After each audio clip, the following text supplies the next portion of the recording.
여러분 기도해 주신 덕에 지난주 한 주간 동안 충북 옥천에 있는 좋은 기도 동산, 정식 명칭이에요. 기도원인데 다녀왔습니다. 제가 좋은 교회에서 부교육자로 사역하다가 우리 교회 온 지가 보니까 벌써 이제 횟수로 만 8년이 되더라고. 12월 달이 되면. 그러면서도 여전히 그곳에 대한 기억들은 특별하게 좀 남겨져 있습니다. 가까운 강화에 가도 좋은 기도원들이 있어요. 굳이 운전해서 거의 한 3시간 정도 걸리는 시간을 할애하면서까지 그곳으로 가는 이유는 어떻게 보면 제가 목회하는 여정들 속에서 가장 좋았을 때와 또 제일 어려웠을 때가 그 공간 안에서, 그 시간들 안에서 경험되었었기 때문에, 그래서 다시금 어떤 목회에 대한, 우리들의 사역에 대한 부분들을 정리하는 데 있어서 좋은 시간들을 가질 수 있는 좋은 공간이 되기 때문에 그렇습니다. 어쨌든 올해도 어김없이 가서 한 주 동안 있으면서 여러 가지 말씀도 주시고 깨달음도 주셨는데, 그 중에 하나를 좀 나눠보려고 해요. 그 기도원 뒤편으로는 이 방송실 여기 강단에 있는 걸 죽여주세요. 하울링 나니까. 기도원 뒤쪽으로 보면 병풍처럼 이렇게 뒷산이 있습니다. 환산이라고 그러고 이제 고리산이라고 그래요. 근데 꽤 가까이서 보면 정상이 바로 이렇게 보여요. 얼마 높지 않아 보이긴 한데 오르는 길이 꽤 가파르게 되어 있습니다. 근데 보는 것만큼 정상이 눈에 보이니까 금방 오를 수 있겠다 싶어서 오르다 보면 정상이, 거기가 정상이 아닌 거를 거기 올라가 보면 알게 돼요. 그래서 제가 좋은교회 부교육자로 오기 전에 이제 강화 교동에서 있을 때 같이 목회했던 목사님들이 교육자 수련회 차 오셨었거든요. 그때 이제 그 산을 이렇게 보고 그냥 가볍게 뒷동산 오르는 마음으로 등반을 했다가 아주 혼쭐이 난 산이 바로 그 산입니다. 교동에 계신 목사님들이 뭐 농촌에 계시기도 하지만 꽤 산 좀 타시는 분들이거든요. 근데도 불구하고 준비 안 하고 얕잡아 보고 이제 올라갔다가 아주 낭패를 봤던 그런 산입니다. 제가 몇 년 전에 1년에 한 번씩 제가 기도원에 가서 목회 준비하면서 그곳에 있는데, 몇 년 전에인가 제가 이제 그 뒤로 올라가서 능선을 타고 이렇게 내려오는 코스로 한 2시간 정도 등반을 했었어요. 그래서 근데 그 다음에는 좀 기회가 안 돼서 그냥 이렇게 보고만 오고 그랬는데, 이번에는 유독 자꾸 이제 그 산이 눈에 들어오는 거예요. 아침에 일어나서 쭉 1시간 산책하면서 묵상하면서 이렇게 가는 동안에 계속 그 산이 눈에 들어와서 목요일 날은 안 되겠다 싶어서 이제 가봐야 되겠다, 올라가기로 이제 마음을 먹고 2시간 정도면 됐었으니까, 그래서 목요일 날 작정으로 올라갔는데 결론적으로 말씀드리면 3시간이 걸렸고, 더해진 1시간의 시간은 고난의 시간이었습니다. 사람의 기억이라는 게 얼마나 선택적이고 제한적인가를 아주 뼈저리게 이렇게 느꼈어요. 그냥 볼 때는 되게 좋아 보였고, 예전의 기억 속에서 이렇게 탁 가면서 그 정상에서 이렇게 보면 되게 정말 잘 보이거든요. 그래서 그 좋았던 기억들, 그리고 이렇게 되게 어떻게 보면 만만해 보이고 뭐 그래서 올라갔었는데, 아니나 다를까 훨씬 올라가는 길이 가파랐고 정상은 정말 멀리 있었습니다. 그래서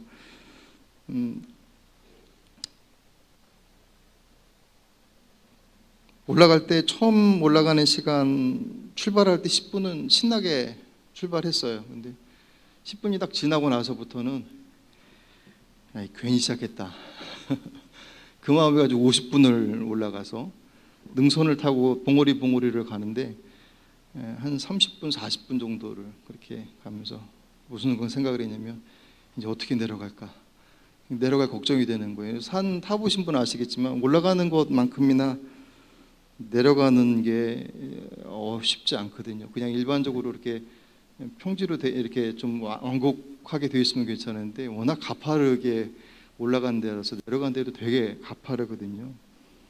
경사도 급한데 이제 가을이 되니까 낙엽이 다 떨어져서 얼마나 미끄러운지 몰라요. 중간중간 이제 안전 로프가 있어서 그 잡고 도움을 받아서 3시간 걸렸지 만약 없었으면 한 4시간은 걸렸을 거예요. 그래서 1시간 반을 내려오는데 온 신경이 두 다리에 하고 급조해서 만든 나무 막대기에 온 신경이 다 거기에 몰려서 1시간 반을 이렇게 내려왔습니다. 그리고 그 밤 어떻게 잠잤는지 모르게 잠을 잤어요. 워낙 제가 그 3시간 동안 그 산을 타면서 그런 생각이 들더라고요. 우리 인생이 참 딱 이와 같다라는 생각이 들었어요. 처음에는 기대와 꿈을 안고 이렇게 멋지게 출발하지 않습니까? 나름 이제 이런 삶을 살아야 되겠다 어떤 목표와 기대를 가지고 출발을 하지만 그래서 열심히 정말 죽어라 그 정상을 향해서 올라가고 나지만 올라가고 난 이후에 오른 것만큼이나 내려오는 게 사실은 더 중요한 것처럼 인생도 얼마나 잘 살 것이냐라고 하는 그 정상을 향해서 막 뛰어가는 것만큼 어떻게 잘 내려갈 것인가가 정말 중요하다는 것을 잘 사실 인지하지 못해요. 알아도 잘 안 돼요. 왜냐하면 그 오르는 과정 속에서 가지게 된 나름의 어떤 그 위치와 또 기득권 여러 가지 것들을 다 놔야 하고 포기하고 하는 그런 과정들이 따라오기 때문에 내려놔야 한다라고 하는 그 상황이 됨에도 불구하고 내려놓지 못함 때문에 인생의 말미가 참 어려운 경우들을 사실 어렵지 않게 사실 보게 됩니다. 솔로몬의 인생도 사실 그랬어요. 우리가 지난주에 일천번제를 그 내용들 보면서 확인했지만 20살의 어린 나이에 왕이 돼서 아버지 다윗의 뒤를 이어서 또 왕노릇해야 하고 아버지는 이제 죽고 주변에는 다 그 자기 자리를 호시탐탐 노리는 정적만 보이는 것 같고 그 상황들 속에서 솔로몬이 그래도 감사하게 자기가 살 길이 다른 데 있지 않고 하나님께 있다라고 하는 것을 분명하게 알고 그분만을 의지하죠. 그는 좋은 왕이 되고 싶은 생각은 별로 없었던 것 같아요. 그 말씀을 보면 좀 하나님께서 맡겨주신 하나님의 백성들을 어떻게 잘 이끌어 갈까 그 역할을 잘 감당할 수 있기를 바랄 뿐이지 그에겐 돈도 명예도 권력도 별로 그렇게 중요해 보이지 않았습니다. 적어도 1000번제를 드릴 때의 그의 모습들 속에서는 그랬어요. 그래서 1000번제를 드리고 난 이후에 그날 밤에 하나님께서 꿈에 나타나셔서 그랬다고 그랬잖아요. 네가 원하는 게 뭐냐? 라고 그랬을 때 솔로몬이 주저하지 않고 그 자리에서 곧바로 하나님께서 맡기신 백성들을 잘 이끌어갈 수 있는 지혜를 원합니다라고 그가 주님 앞에 주저하지 않고 말했습니다. 그게 그의 소망이었었기 때문에 그렇게 해서 그의 이름을 날리고 뭐 그런 것이 아니라 정말 그것 자체가 자신에게 있어서 가장 소중한 것이었기 때문에 주께서 그 모습을 너무 귀하게 보셔서 그가 구하지도 않았던 부와 명예를 더해 주셨다고 했지만 아마 솔로몬은 정말 좋다 그렇게 생각하지 않았을 거예요. 그에게 있어서는 하나님께 주신 그 지혜를 허락하심이 아마 가장 소중했던 것이었고 나머지는 있어도 없어도 적어도 그때 그의 마음은 그랬을 것입니다. 그리고 나서 솔로몬의 모습은 성전 건축에 헌신하고 그리고 국가를 든든하게 하는 데 있어서 여러 가지 역할들을 감당을 해서 이스라엘 자체뿐만 아니라 국제적인 어떤 관계 속에서도 꽤 든든한 자리를 차지합니다. 개인적으로는 그의 지혜를 구하고자 스바 여왕이 그에게 직접 찾아올 정도로 그의 이름이 아주 명성이 자자했을 정도였으니까. 문제는 그의 말년이 참 어려워요. 정략 결혼 때문에 결혼한 이방 여인들과의 관계들 때문에 우상 숭배에 자리를 내주고 말아요. 솔로몬의 말년이 그렇게 무너지고 맙니다. 그리고 하나님께서 결국 그러한 그의 모습에 대해서 그 왕국을 분열 나누겠다라고 거기에 대한 심판 선언을 하시게 됩니다. 문제는 솔로몬의 인생이 솔로몬 개인으로서 그렇게 살다가 그렇게 마무리되었다라고 하는 것으로 끝나는 게 아니라 그가 한 나라의 왕이었다라고 하는 것, 사실 그게 더 큰 문제이죠. 그가 누린 영광의 빛만큼이나 그 뒷면에는 아주 짙은 그림자가 사실은 있었습니다. 여러분, 록펠러라고 하면 아주 유명한 세계 최고의 부자라고 하는 수식어가 무색하지 않은 사람이에요. 지금 돈으로 환산하면 지금 최고의 부자라고 얘기되는 빌리 게이츠보다 3배나 많은 재산을 가지고 있었다고 하죠. 그가 그 회사 내에서 11조를 계산하는 직원만 수십 명을 두고 있었고, 말년에 시카고 대학을 비롯해서 23개의 종합대학을 세우고 12개의 단과대학, 그리고 뉴욕의 리버사이드 교회를 위시한 4,928개의 교회당을 건축을 해서 봉헌을 해요. 말년에는 록펠러 연구소, 재단들을 통해서 후원하기도 하고 많은 그 페니실린이나 녹색 혁명 프로젝트 등 여러 가지 것들을 주도를 해서 많은 생명을 건지기도 하고, 또 식량난에 대한 부분들에 대한 공헌도가 상당히 높았습니다. 엄청난 부를 누리고 55세에 거의 죽을 것이다라고 했는데 97세까지 살았어요. 장수까지 하고. 그래서 그는 하나님 앞에 11조를 잘 드림으로 하나님께서 그에게 복 주신 사람이 대명사로 알려진 그런 대표적인 사람이죠. 근데 그 록펠러의 그 드러난, 그렇게 소개된 그 록펠러의 모습 이면에는 그 영광된, 칭송받고 인정받는 그 모습만큼이나 정말 짙은 그림자가 있어요. 그의 또 다른 이름은 잔혹한 독점 자본가였습니다. 그가 미국인이 가장 증오하는 그 기업인 중에 한 사람이었다라고 해요. 왜냐하면 워낙 불법적인 그런 그 수단들을 통해서 독과점, 그 과정 속에서 무수한 기업들이 희생되어지고 노동자나 소비자들의 착취를 이뤄내는 과정 속에서 부를 축적했다고 하는 것 때문에, 그래서 그 때문에 반독점법이 만들어질 정도로, 워낙 록펠러의 영향력이 컸기 때문에 그 한 사람으로 인해서 만들어질 정도로 그렇게 영향력이 컸었습니다. 부정적인 영향력들이었죠. 그런 모습들이 그의 인생의 중반을 넘어서서, 그가 질병 가운데 아까 말씀드렸던 것처럼 55세에 죽을 수 있다라고 했을 정도로의 그 과정들까지 그 인생이 그렇게 몰려가다 나중에 그 과정들을 통해서 다시 돌아오는, 그래서 그에 대한 평가는 극과 극이에요.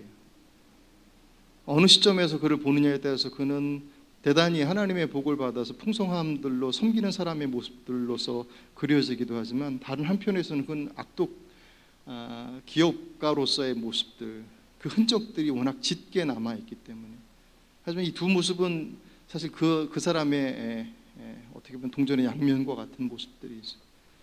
어떤 면에서 안타까운 거예요. 정말 하나님께서 그에게 주신 복의 풍성함, 그러니까 그렇게 11조 하는 차라리 안 하는 게 그런 결과를 내놓으면서 또 엉뚱한 결과가 나오는 것이고, 하나님 앞에 헌신한 모습이 그 사회 안에서도 그 모습들로 그렇게 건강하게 열매를 맺어가는 것, 그것이 하나님께서 원하시는 모습일 터인데, 그 모습들이 사실 그렇게 함께 오러가기가 쉽지 않은 것이에요. 솔로몬의 모습도 마찬가지였습니다. 밖으로 드러난 그의 모습은 그렇게 일천번제를 통해서 하나님 앞에 정말 주님만 의지했었던 그의 정말 진실하고 간절했었던 그의 모습을 통해서 하나님께서 그에게 지혜와 명성과 부를 더해 주셨잖아요. 성전 건축이 7년의 시간을 보내고 왕궁을 건축하는데 14년을 소비를 합니다. 그리고 아까 말씀드렸던 것처럼 국가의 어떤 국방력이라든가 여러 가지 것들을 든든하게 세우기 위해서 여러 가지 많은 일들을 해냈습니다. 문제는 그 일들을 이루는 데 있어서 그 모든 그 뒷자리 속에서는 백성들의 과중한 노동과 그리고 세금이 더욱더 이렇게 많아졌다라고 하는 거예요. 그러니까 그 그림자의 그 영광이 아주 그 과한 것만큼이나 그 이면에는 백성들의 그 고통과 아픔이 그대로 다 수반되고 있었다라고 하는 것. 그 상황이 지금 고스란히 다 누구에게 넘어왔냐면 솔로몬의 아들인 르호보암에게 그대로 다 넘겨져 왔어요. 그러니까 르호보암의 입장에서는 사실 녹록지 않은 거예요. 이게 그때나 지금이나 정권이 바뀌어지면, 왕이 바뀌든 정권이 바뀌든 바뀌게 되면 그 시기는 위기 시기이기도 하지만 어떤 면에서 보면 그 과거의 왕들이 정권이나 왕이 잘못했던 그 잘못되어진 것들을 다시금 새롭게 조정할 수 있는 그런 기회가 되기도 한단 말이죠. 어떤 선택을 할 것이냐라고 하는 것은 결국 그 위치에 있는 사람들의 몫인데, 르호보암도 사실 그 자리에 있는 거죠. 아버지 솔로몬이 이루었었던 그 놀라운 업적들, 하지만 그 업적의 이면에는 백성들의 그 고통과 아픔이 있었다라고 하는, 그것을 어떻게 해결할 것이냐라고 하는, 그것이 이제 그에게 정말 중요한 어떤 통치에 있어서, 또 그의 앞으로의 인생에 있어서 정말 중요한 선택의 자리였습니다. 아마 르호보암 개인도 두려웠을 거예요. 그렇겠죠. 르호보암이 보니까는 41살의 왕이 됐거든요. 그의 아버지도 그렇고, 아버지는 20살의 왕이 됐었고, 다윗이야 좀 더 지나고 나서 40의 왕이 되긴 했지만, 어쨌든 그 기라성 같은 할아버지 다윗, 아버지가 솔로몬, 그 뒤를 이어서 르호보암이 왕이 되려고 하니 그 선왕들이 워낙 잘 해놨잖아요. 그 뒤에 자신이 통치하기에는 통치에 대한 경험도 없죠. 아버지는 돌아가시고, 그리고 그 또한 마찬가지로 그 주변의 상황들은 그렇게 녹록지 않은 상황들 속에서 아마 상당히 두려웠을 것입니다. 근데 그렇게 어쨌든 그 왕의 자리를 받았으니까 결단해야 되는 그 상황들 속에서 그 결정할 시기는 그렇게 늦게 오지 않았어요. 오늘 본문 그 보시면 여로보암이라고 하는 지도자와 함께 북부 지역의 지파들이 함께 대표자들이 와서 르호보암에게 요구를 하죠. 백성들에게 부과했던, 선왕이었던 솔로몬이 백성들에게 부과했던 세금과 부역이 너무나도 힘겹다. 좀 줄여달라. 그러니까 없애달라는 것도 아니고 줄여달라고 하는 그들의 고통에 대한 호소였어요. 그랬더니 르호보암이 그 얘기를 듣고 나서 어떻게 보면 당황한 것 같아요. 그에게 있어서는 도전으로 받았을 수도 있어요. 그 전에 아버지 솔로몬 때는 그러한 어떤 모습들이 없었을 터인데, 왕이 바뀌자마자 자기에게 그런 요구를 하는 것을 보고 그건 어쩌면 도전이라고 생각했을지도 모르겠습니다. 어쨌든 3일의 시간을 달라고 얘기하고 나서, 그리고 나서 조언을 구하는데, 첫 번째 조언을 구했던 무리들이 원로들이에요. 선왕이었던 솔로몬과 함께 통치를 했던 그들입니다. 그런데 그들은 의외로 바른 길을 제시를 하죠. 어쩌면 그들은 이미 앞에서 특권을 다 누렸던 사람들이에요. 솔로몬과 함께. 그럼에도 불구하고 그들의 역사 속에서 출애굽의 여종들, 그리고 솔로몬이 처음 왕으로 부름받았을 때 그가 그렇게 하나님 앞에 섰을 때의 그 모습들을 아마 그들은 기억했던 것 같습니다. 왕에게 주어진 권한은 왕을 위해서 백성들이 있는 것이 아니라 백성을 위해서 왕이 있다라고 하는 것에 대한 생각들을 그들이 다시금 르호보암에게 깨닫게 해요. 조심스럽게 애둘러서 얘기를 하죠.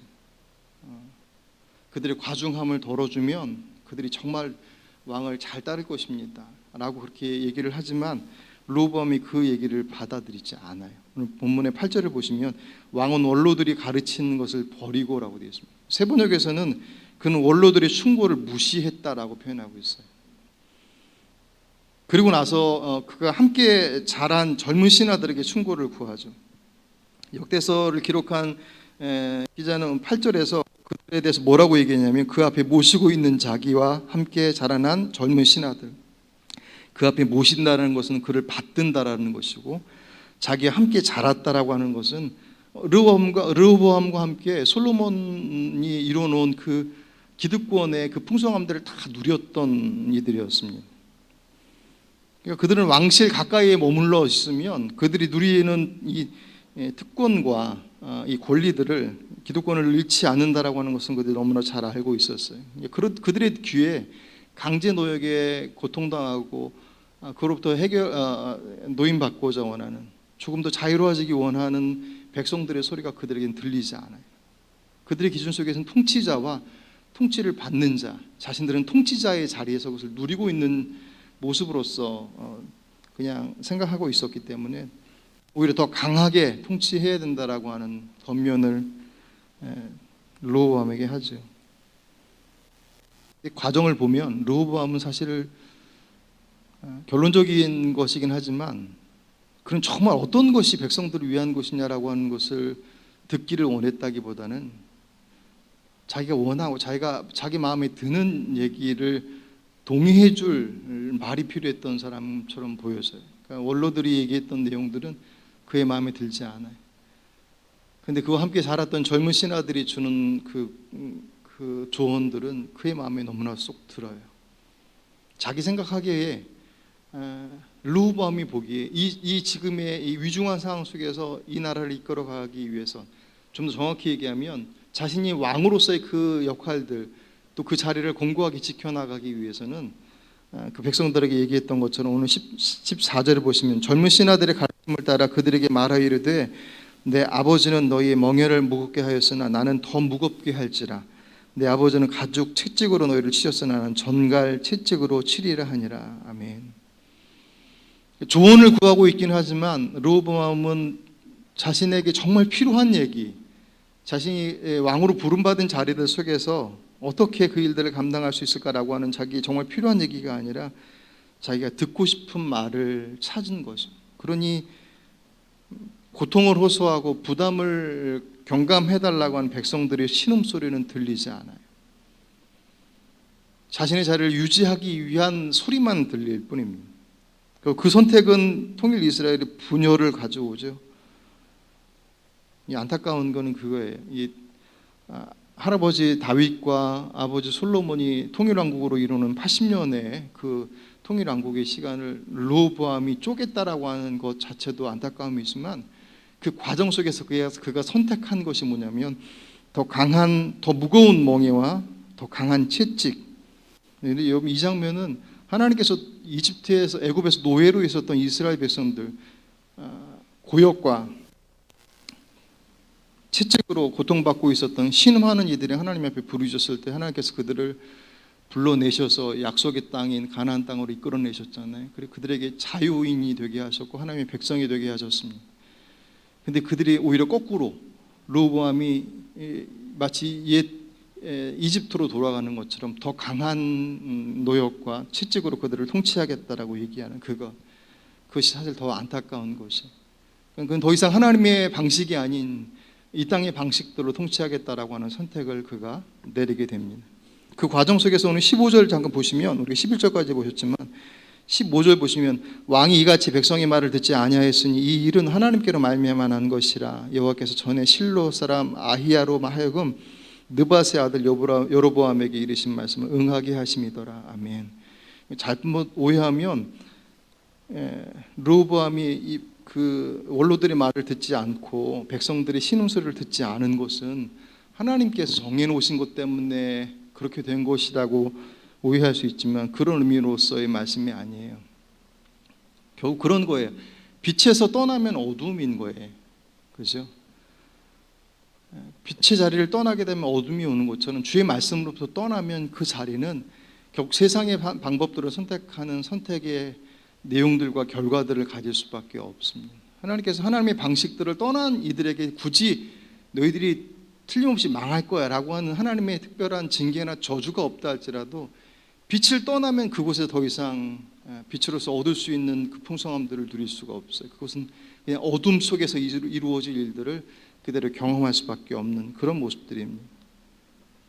그렇게 된다면, 그렇게 해서 본다면 르호보암이 귀 기울여서 들어야 될 말은 자신의 귀를 즐겁게 하고 자신이 듣고 싶은 말이 아니라 백성들의 아픔과 그들이 호소한 내용들이 자신들의 그 중함들을 좀 덜어달라고 하는 그들의 아픔에 대한 호소와 더 근본적으로 얘기하면 주님께서 그들에게 말씀하시는 그 말씀에 그가 귀 기울여서 하는 것이 르호보암의 그 중요한 상황들 속에서의 모습들이었습니다. 마치 그 아버지 솔로몬이 처음 왕이 됐을 때 하나님 앞에 구했었던, 여러분 그 장면을 보시면 우리가 지난주 봤지만 역대하 1장으로 봤잖아요. 열왕기상 3장 9절에 보시면 그 장면을 이렇게 설명해 놨어요. 누가 주의 이 많은 백성을 재판할 수 있사오리까? 듣는 마음을 종에게 주사 주의 백성을 재판하여 선악을 분별하게 하소서. 여기서 듣는 마음이라고 했어요. 하나님 앞에 그가 듣는 마음을 종에게 주사. 그러니까 개혁성경과 새벽에 보면 이것을 지혜로운 마음이라고 되어 있습니다. 근데 히브리 언어로서 가서 보면 이 지혜로운 마음이 지혜롭다라고 하는 단어를 샤마라고 하는 듣다라고 하는 단어를 써요. 이 샤마라는 단어가 경청하다, 순종하다는 뜻입니다. 그러니까 솔로몬이 하나님께서 네가 뭘 원하느냐라고 했을 때 하나님 제가 듣는 마음을 원합니다. 무슨 듣는 마음이겠습니까? 하나님께서 말씀하시는 것이 무엇인지를 듣는 것, 그것이 지혜의 근본이라는 거예요. 그리고 그 말씀을 따라 순종하는 것, 그것이 정말 지혜로운 자의 삶의 모습들이다. 듣는 마음을 요구했다라고 하는 그것은 곧 하나님의 말씀을 듣는 것과 더불어서 그 하나님의 뜻이 펼쳐지고 있는 이 땅 위에 백성들의 소리를 듣는 것, 그것이 통치자와 지도자들에게 있어서 가장 중요한 덕목이죠. 좀 확대시킨다고 한다면 믿음의 사람들이 이 땅을 살아감에 있어서 정말 중요한 것은 우리에게서 우리 귀를 즐겁게 하고 또 내가 보기 좋아 보이는 것들을 선택하는 것, 그건 세상이 다 하는 선택들이죠. 점점 더 그렇게 갈 것입니다. 내 마음이 가는 대로, 내 손이, 내 뜻이, 내 발이 가는 대로라고 하는 것이 마치 잘 사는 인생인 것처럼 설명되어지는 것이 또 그렇게 요구되어지는 것이 땅의 모습이라고 한다면 성경은 우리에게 끊임없이 그분께서 내게 뭐라고 말씀하시는지에 대해서 들으라고 말씀하십니다. 솔로몬이 그 진실된 마음을 가지고 하나님 앞에 하나님 듣는 마음을 주십시오. 하나님께서 무엇을 말씀하시는지, 그것은 하나님께서 주신 이 백성들을 하나님의 방식으로 통치하겠습니다. 하나님께 주신 이 백성들을 그들의 음성에 귀 기울이며 주님의 뜻을 펼쳐나가겠습니다라고 하는 그 듣는 마음은 주의 마음과 백성들의 마음, 그가 왕이었기 때문에. 여러분들은 누구의 말에 귀 기울이십니까? 농사센터에 한 남자가 와서 배추를 고르더니 갑자기 쓰고 있던 모자를 배추에다 이렇게 하나씩 씌우더래요. 그래서 배추 장수 아저씨가 이상해서 아저씨 왜 배추에다 모자를 씌워? 그랬더니 이분이 하는 말이 아내가 내 머리통만한 배추를 사오라고 그래서 내 모자에 맞춰보는 겁니다. 말 잘 듣는 남편이. 여러분들의 아내 혹은 여러분들의 남편의 말에 귀 기울이십니까? 이게 잘 하시는 겁니다. 가정의 평화를 위해서 그렇게 하셔야만 합니다. 하지만 그 말이 주님 들으실 때는 어떤지에 대해서 확인하셔야 됩니다. 사도행전 4장 19절을 보시면 베드로와 요한이 대답하여 이르되 하나님 앞에서 너희 말을 듣는 것이 하나님의 말씀을 듣는 것보다 옳은가 판단하라. 여러분들이 다른 사람들의 말에 귀 기울이십니까? 그렇다면 그것도 잘 하시는 것입니다. 결국 사람과의 관계는 소통함에 있지 않아요.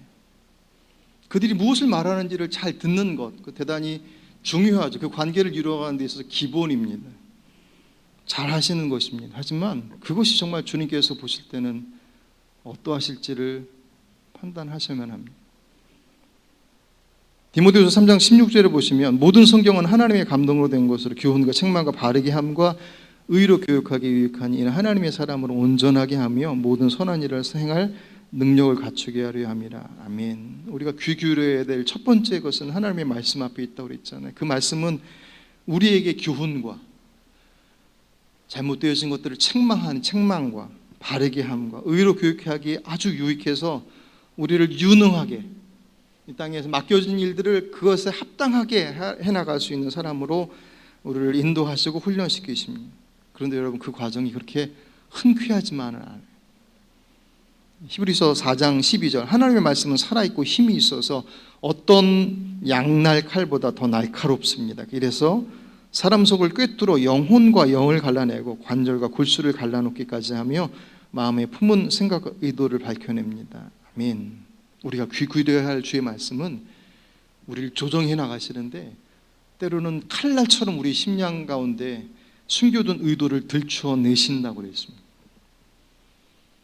그것은 결코 흔쾌하지 않아요. 왜? 내 감정적으로 동의할 수 없고 내가 누리고 있었던 기득권을 포기해야 되는 것이기도 하고 세상적으로는 아무 문제 없다라고 얘기하는 것이지만 주의 말씀에 비교해서 비춰보니 그 선을 넘었다라고 하는 것으로 내 삶을 스탑할 것을 말씀하십니다.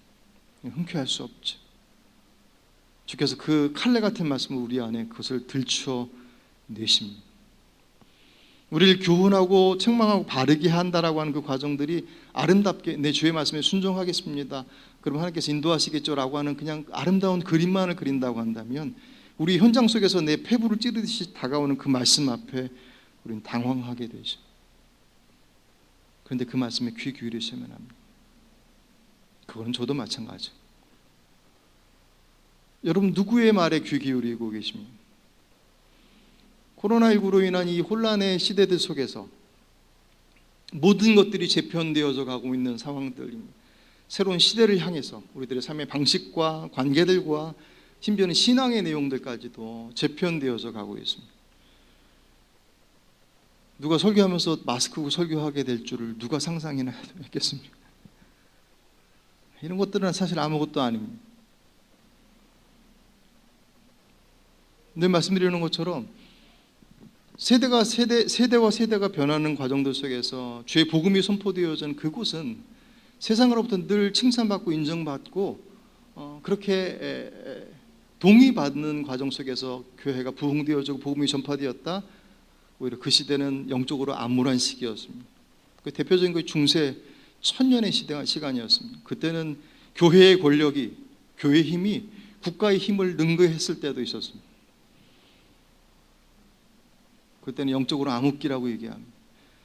복음은 상황이 좋아지기 때문에 잘 되고 상황이 안 좋기 때문에 복음이 위축되고, 위축되는 모습은 보였을 수 있을지 몰라도 그 복음이 사라지고 그 신앙이 무너지지 않습니다. 절대로 그렇지 않습니다. 지난 역사들은 오히려 거꾸로 더 힘겹고 어렵고 더 암울할 때 복음은 훨씬 더 선명하게 그 생명력들을 드러냈습니다. 그런 면에 있어서 지금의 이 시대의 재편은 우리에게 있어서 우리들의 신앙을 다시금 정돈시키는 기회임에 틀림없습니다. 이때 귀 기울여야 할 것은 세상에서 말하는 그 어떤 것들이 아닙니다. 주께서 우리에게 무엇을 말씀하시는지 그 말씀에 귀 기울여야 하고, 그 말씀에 귀 기울인 이들은 이웃의 소리에 귀 기울여야 합니다. 이때 이웃의 소리에 귀 기울인다는 것은 세상이 우리를 어떻게 평가하느냐라고 하는 것이 아니라 주님께서 늘 말씀하셨던, 늘 고통과 아픔 가운데 있었던 이스라엘 백성들의 그 신음에 응답하셨던 하나님처럼 주의 백성들이 귀 기울여야 될 때는 그 말씀 앞에 응답하는 것만큼이나 세상에 고통받는 곳에서의 소리에 귀 기울여야만 합니다. 그것이 하나님께서 우리에게 이 시대를 살아가는, 아니 이 앞으로의 세대들 속에서도 변함없이 우리에게 요청하고 있는 주의 음성이라고 하는 것들을 기억하시고, 오늘 여러분들이 귀 기울이고 있는 그 귀 기울임의 대상이 여러분들이 귀를 즐겁게 하고 여러분의 마음을 편안하게 만들며 여러분들을 한껏 높여주고자 하는 그 음성에 여러분의 모습들이 고무되어 있다고 한다면 잠시 그 자리를 좀 내려놓으십시오. 그렇다면 주님께서는 여러분에게 뭐라고 말씀하신지 귀 기울이십시오. 그것이 생명의 길이고 그 길을 통하여서 이 땅에 하나님의 나라가 우리를 통하여서 이 땅에 이루어진다라고 하는 그 원대한 하나님의 역사들이 우리를 통해서 이루어질 수 있음을 기억하시고 그 삶을 살아내시는 저와 여러분의 삶이 되시길 주의 이름으로 축복합니다.